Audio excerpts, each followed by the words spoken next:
This is the IELTS listening test. You will hear a number of different recordings, and you will have to answer questions on what you hear. There will be time for you to read the instructions and questions, and you will have a chance to check your work. All the recordings will be played once only. The test is in 4 parts. At the end of the test, you will be given 10 minutes to transfer your answers to the answer sheet. Now turn to Part 1.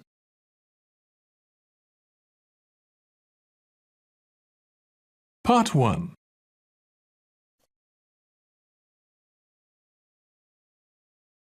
You will hear a police detective questioning Mrs. Jones about a crime. Look at questions 1 to 5 on the form now.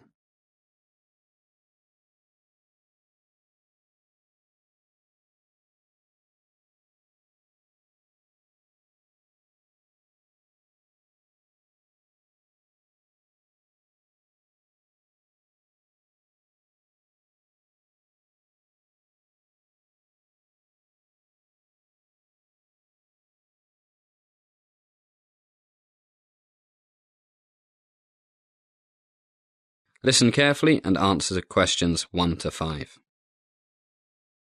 Hi, I'm Detective Smith. I can see you are upset, but I must ask you a few questions about the robbery. Yes, I understand. I'll try to control myself. It was so sudden. I understand. Why don't we sit down and get a cup of tea? Yes, thank you. It's okay. I'm a bit better now. Good. These things can be very disturbing, but we'll take our time. First, I need a few particulars. Let me see. Today is January 7. Now, may I have your name? Yes, Mrs. Mary Susan Jones. Thank you. Age? 38. And your home address, Mrs. Jones? Yes, it's 39 Rose Garden Terrace. Telephone numbers? I only have a home number, 4834-6290. Okay. I only came out to buy some milk. I never dreamed... Yes. Now, try to relax. What time did you come into the shop, Mrs. Jones? It was exactly 11:15. I looked at my watch just before coming into the shop. I was worried I might not get home in time to make my husband's lunch. Look at questions 6 to 10.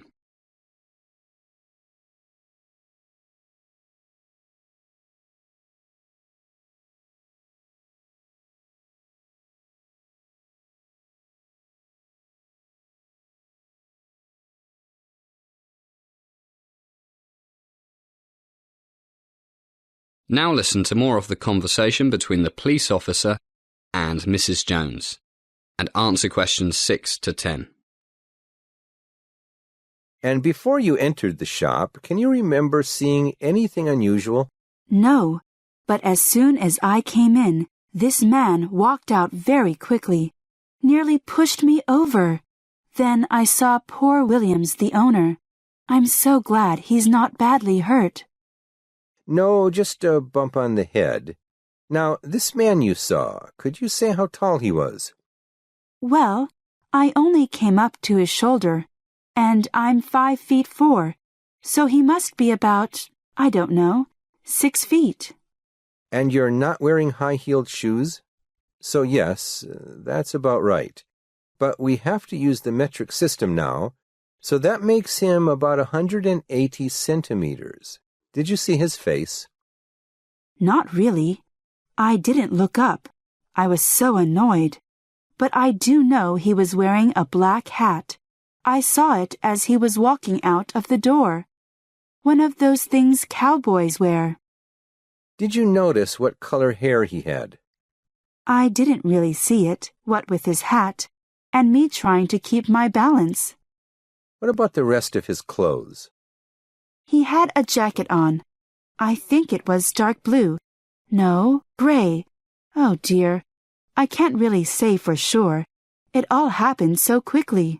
Oh, but I do know he was wearing those big basketball shoes, red and white ones, like so many young men wear nowadays.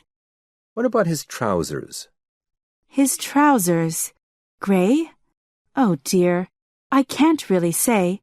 I just know they were dark. Was he fat, thin, average? Very thin, skinny. That's very useful information, Mrs. Jones. With a bit of luck, he's still around, but I expect he's got off the streets by now. I do hope you catch him. It's terrible.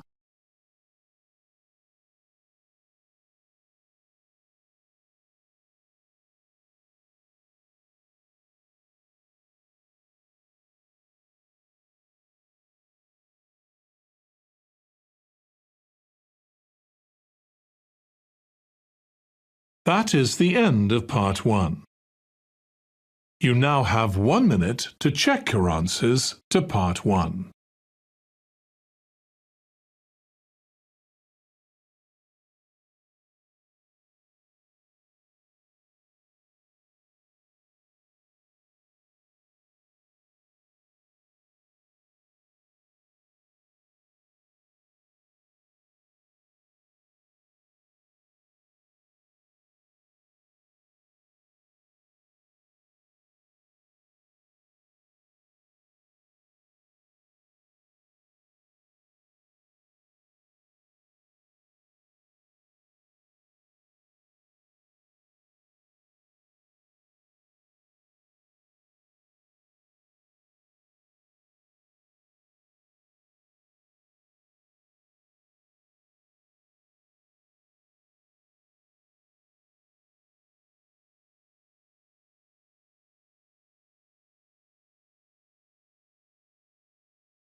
Part 2.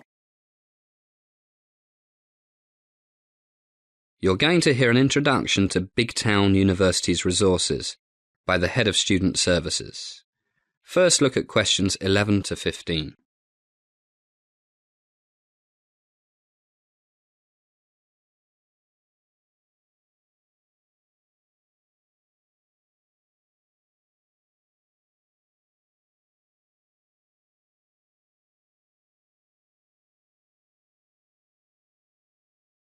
As you listen to the first part of the talk, answer questions 11 to 15. Good morning, everybody. It's great to see you all here, and welcome to Big Town University. My name is Robert Black, and I'm the head of Student Services. Today it's my pleasure to introduce you to our university's many resources, especially those that are concerned with student welfare, rather than academic resources and research facilities. So I'll start with my department, Student Services.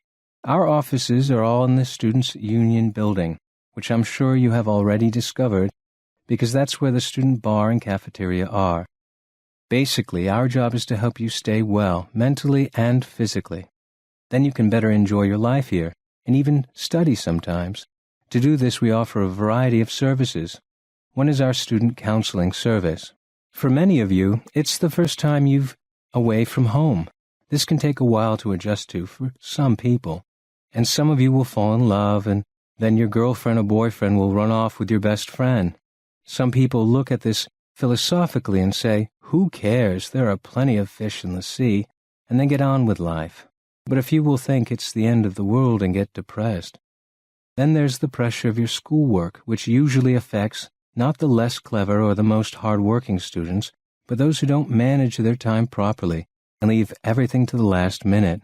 So, for these and various other reasons, some people find themselves in a depression, severe clinical depression in the worst cases. Now, it's very common for people suffering from depression to be reluctant to seek professional help. I must stress, if you find yourself in a depression that doesn't get better simply by talking it over with good friends or your parents, please come to see one of our professional counselors. They have a lot of experience in helping people get through depressions. As with all our offices, they are open during normal office hours. That's 9 to 5. But in cases of emergency, one of them is on call 24 hours a day. You can see the Student Services emergency number on the first page of your student handbook. Now look at questions 17 to 20.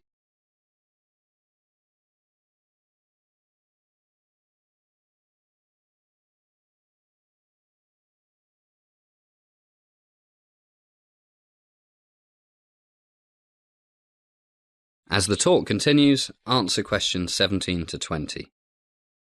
Well, I do hope my talking about depression hasn't made any of you feel depressed. Another one of our services is the Student Housing Office. I won't say much about this because most of you will have already dealt with the office, either to arrange accommodation in a student residence or to help you find somewhere to live off campus. We have a database of off-campus housing that is updated almost daily, so if any of you are still looking, then please drop in. Now, what about fun? As you can read in the handbook, the Students' Union has dozens of clubs. Chess Club, Chinese Club, French Club, Choir, Conservative Club, Liberal Club, the Green Club, which works very closely with the University Maintenance Department, as well as other environmental groups. And for those of you who like mountains, there's a climbing club. Well, it would take me all day to list all of our clubs and societies, and of course all the sports teams. But I do recommend that you join one or two of them. It's a great way for new students to make new friends.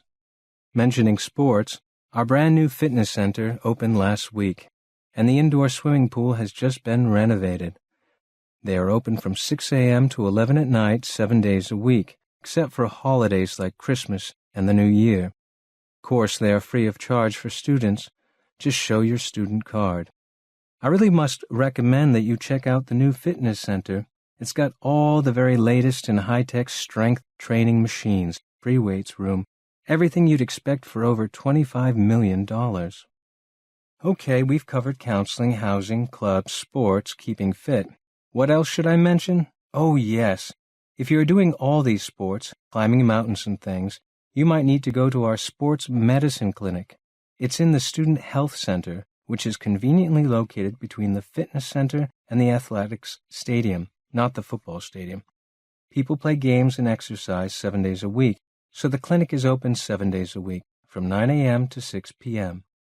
The regular medical services in the Student Health Center are open from 8 a.m. to 9 p.m., although there's always a nurse on duty for emergencies. Treatment is free only if you have registered with the provincial health plan, so make sure you take your health plan card with you if you have to see the doctor. Well, I think I've covered enough for now. I won't talk about the library or the teaching facilities, because you'll soon learn everything you need to learn when classes start on Monday. Thank you, and good luck to you.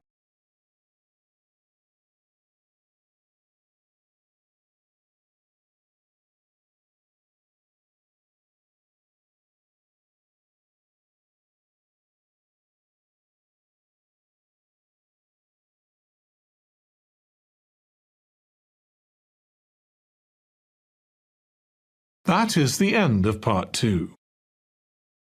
You now have 30 seconds to check your answers to Part 2.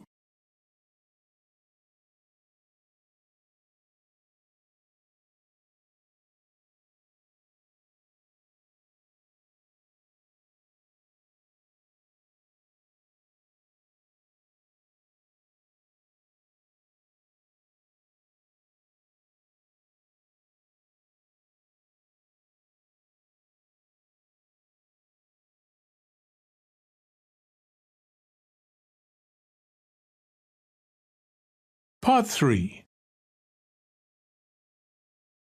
You will hear two friends discussing a course they have just done. First, you have some time to look at questions 21 to 27.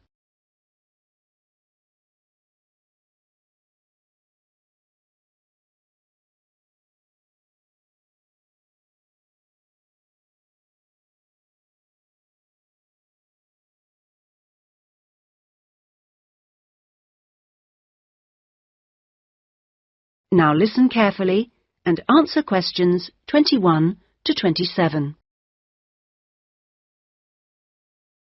Oh, Ben, I just remembered I never filled in that form for Nick. Ah. Did you do it? The course feedback form. Yes. If you want, we can do it together. I've got mine here. Is that okay? Yeah. Okay. Let's have a look then. What do we have to do? Let's fill in the top first. Let's see. Course code. It's communication in business. Okay. Communication in business. I do know that, but what's the code? CB16 something. CB162, isn't it? That's it. Okay. And dates. When did we start? I remember my birthday's on May 4th, and it was the day after. It must have been May 5th. Gosh, doesn't seem that long ago, does it? No. And we finish at the end of this week on Friday, so that's July 15th. 16th. Oh. Monday was the 12th. Yeah. Right, that was the easy bit. Now, let's have a look. Please give your comments on the following aspects of the course. Okay, what's the first one? Oh, course organisation. What do you think? Clear. It was, wasn't it? Yeah, I think the organisation was clear. Okay, anything else for course organisation? It was a good thing he gave us the course outline at the beginning in the first session. That was useful, so I'll put that down, shall I? Yeah. Now, going on to suggestions for improvement, one thing that wasn't so good, I think we could have done a bit more work at the beginning. I mean, at the beginning it seemed dead easy. Yeah.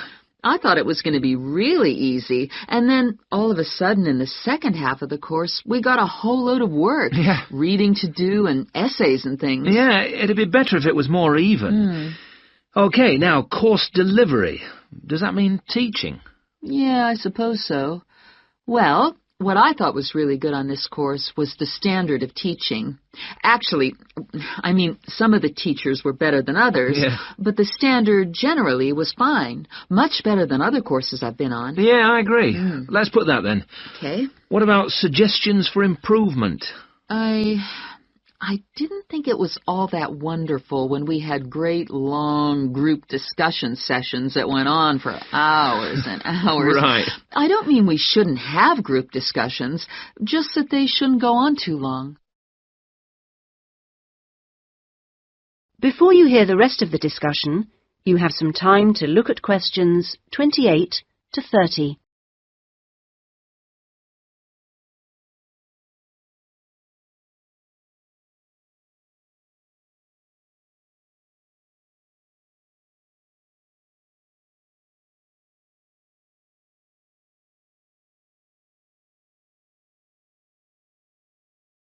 Now listen and answer questions 28 to 30. Now, on to materials and equipment. Oh, now, what was good about some sessions was the handouts. Yes, I thought all the handouts were good, actually, and some were great, with website addresses and everything. One problem, though, with materials was the key texts. Yes, there just weren't enough copies on reserve in the library. And if you can't get the key texts before the session, how are you supposed to do the reading? Yeah. And not enough computers. You have to wait ages to get one. Okay, testing and evaluation. Well, I don't know. It's hard to say until we've got our written assignments back. Oh, don't talk about it. I only got mine in yesterday. It was a real struggle. Oh, I hate to think what mark I'll get. Yeah, but at least we've done the oral presentation. I thought that was good, the way I got my feedback really quickly. Yes, it was. And I liked the way we knew what would be evaluated on. We knew the criteria, so we knew we had to think about clarity, organization, and so on. Yeah, but I'm not so sure about the written work. One thing, I think, is that there's just too much. It's really stressful. Oh, yes, I'd agree. And I don't see why they can't let us know the criteria they use for marking. The written assignments, but he told us. No, for the final exams. Oh. What are they looking for? What are the criteria? What makes a pass or a fail? Yeah, I never thought of that. It'd be really useful. Okay, any other comments? I thought student support was excellent. Yeah, me too. Okay, excellent. Other comments? No, I can't think of anything else. Nor me. Okay, So that's done. Thanks, Ben. No, thank you.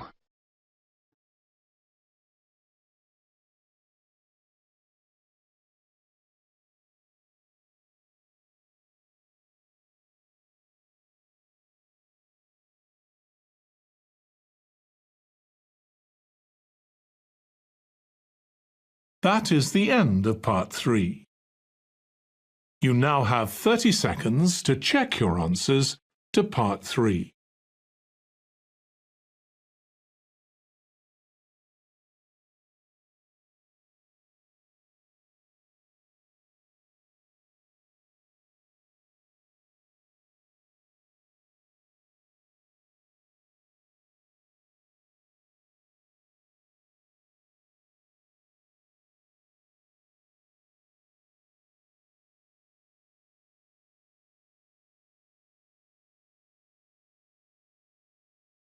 Part 4.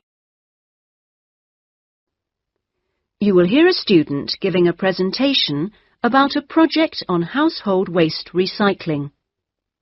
First, you have some time to look at questions 31 to 40.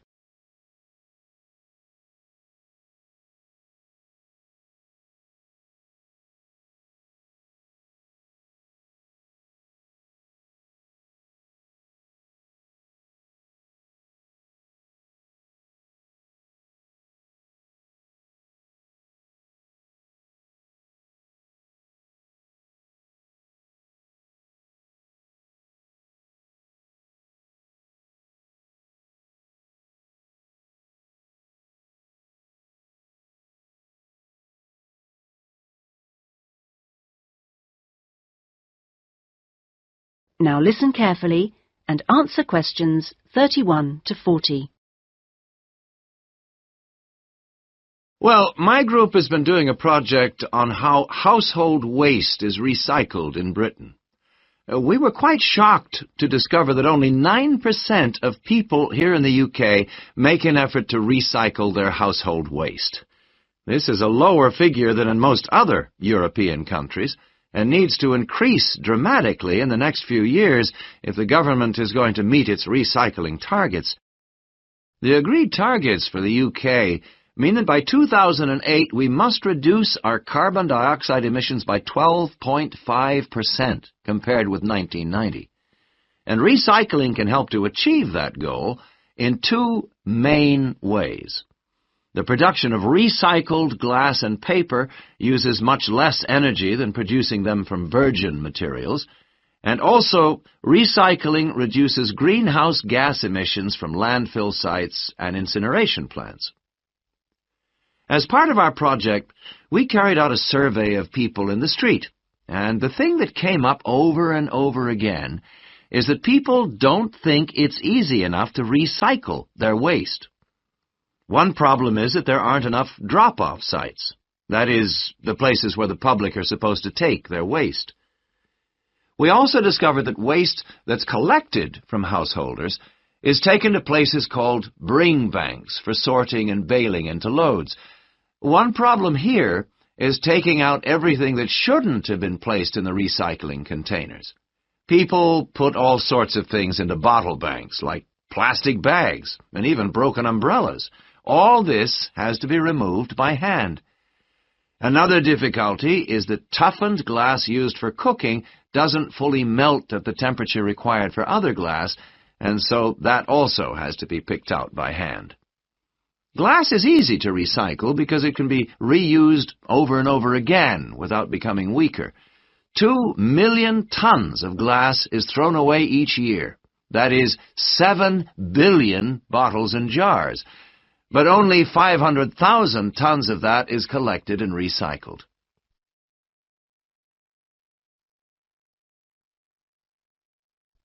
Oddly enough, half the glass that's collected is green, and a lot of that is imported, so more green glass is recycled than the UK needs.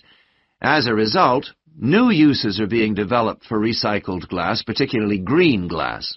For example, in fiberglass manufacture and water filtration.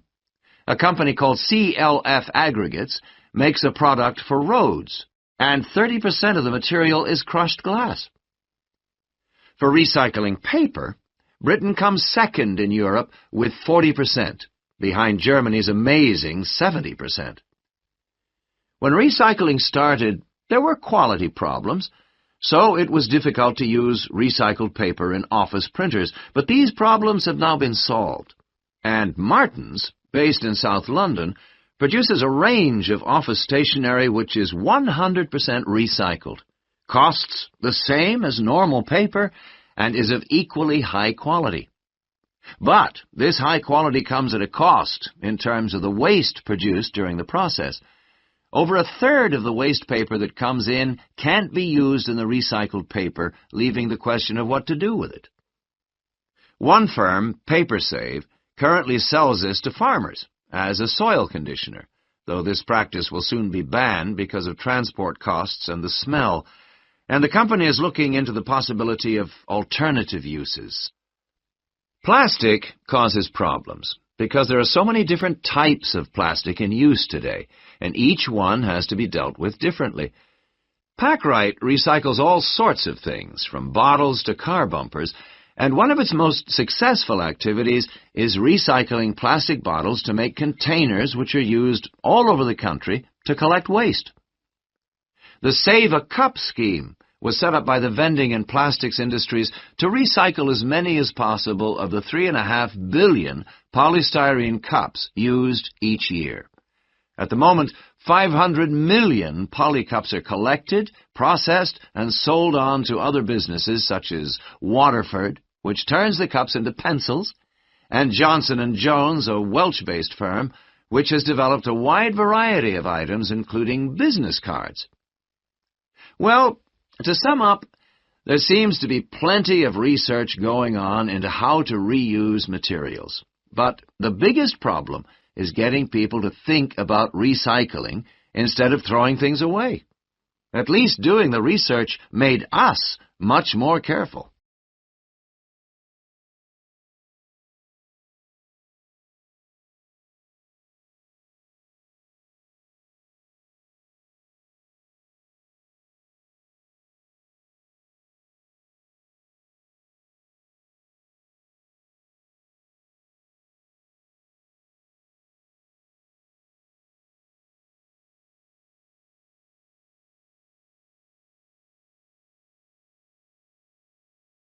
That is the end of Part 4.